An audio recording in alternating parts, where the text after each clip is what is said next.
We are a kind of new age design house, so we design a number of different products, all centered around the same vision, which is to empower people to be less connected with their technology and more connected with themselves. Product is a wearable technology piece. It's a collection of designer jewelry, so this is one of our rings.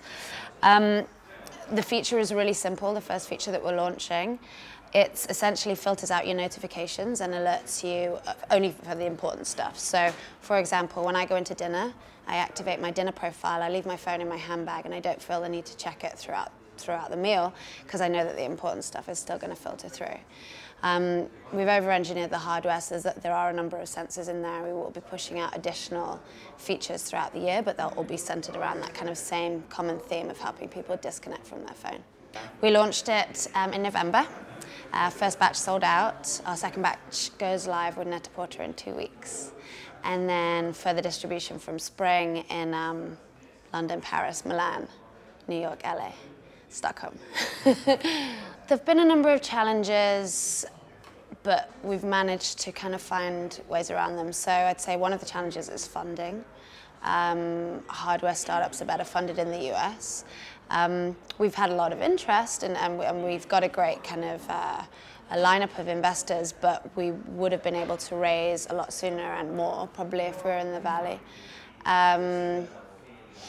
Talent as well. We've been lucky enough to be able to find, I mean, my CTO is an amazing hardware design engineer and we've got a great team.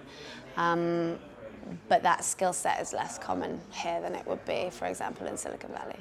It's definitely a lifestyle brand, yeah. So the first kind of product line, so this product is called Unsworth. That's really the fashion brand. Kovert Designs as a brand, we see as being a lifestyle brand. So we care about kind of empowering people to live that less connected life. So, you know, in terms of what we're about, yes, there's the products, the technology side of it, but we're also kind of creating this community of people who believe in our mission, and we host events, and we do kind of, we host daily meditation and weekly yoga and digital detox retreats to different countries. So it's really kind of, the whole brand is really surrounded by that. Yeah, we get very different responses from tech investors compared to kind of brand investors, I would call them. Tech investors like to see sales of units and care a lot about the features that we pack into the product. Brand investors kind of like to see the opposite. I mean, a great way to develop a brand is to make it exclusive. And that really, the aim there is not purely just to sell numbers of units, it's a number of different things. And you know, we had it very early on, we've kind of reached an agreement now, but very early on, tech investors wanted us to pack more features in, which we can easily do.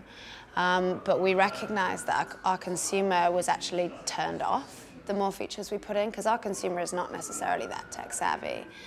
And you know, our consumer is typically a kind of fashion-conscious female who's looking to live a less connected life. And so as soon as we start to pack it with things, we become part of that noise that she's trying to get away from. And you know, I think it was really important that we stuck to our guns on that and made sure that we didn't kind of veer off down that road, oh, we can make it do this and this and this, which again was really easy to do. It's really important to me that we stand for something and we kind of stick to that and make sure we're building a product for that specific segment of the market. The main thing holding back consumer wearable tech, I mean, the obvious answer is design. I think we'll get around that. I think as soon as the fashion industry gets involved, you know, the products will be much more beautiful. For me, the more challenging one is finding the right use case. I think a lot of the stuff on the market at the moment is really, it's built for early adopters. It's built for very tech-savvy people. And I think we've kind of been going about it the wrong way. We've kind of been starting with the engineers, with the innovators, because of course they've got all the knowledge.